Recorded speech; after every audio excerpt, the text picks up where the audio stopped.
Pagkalitungkol kami sa pagpailang sa mga piliunan sa paggobyerno sa Pocalía ng Santo Niño Municipio, Tabalong Chapter.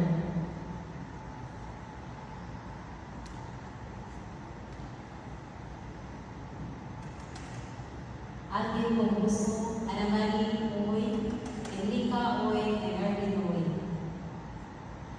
O sa man ang inyong katuyuan,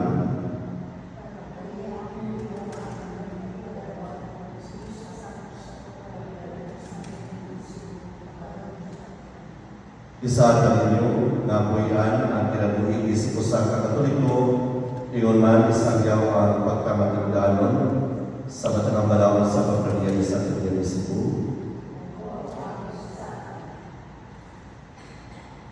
Sa ngalan sa gawong nag-isagod ka na ko, isip usa ka Espirituhanong iya sa Pagkalian sa Katoliko Cebu, ako kamong pagalawaton, isip mga bagong miyembro subay sa lagda sa atong konstitusyon o pangalaman. Ang medalya ay kailangan siya sa Pocalía ng Santo Niño Municipio.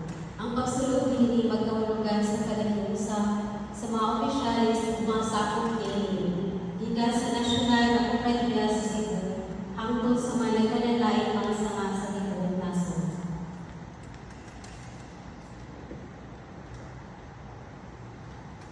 Ang inumaw ang atong magtatamang,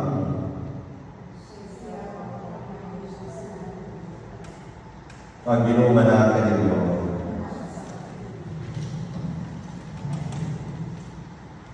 Magampo kita, magagawang ko tunay nga Diyos, itulod mo nga ilalawan ang amahan sa iyong anak, nga si Jesus Cristo ang pinahali kaniya, magasunod ta kami sa iyang paniginyan, nangamun kami kanimo, nga imo panaliginan kini mga medalya alang sa pagpasulong kaniya, iha sa imamin sa mahal na Santo Niño.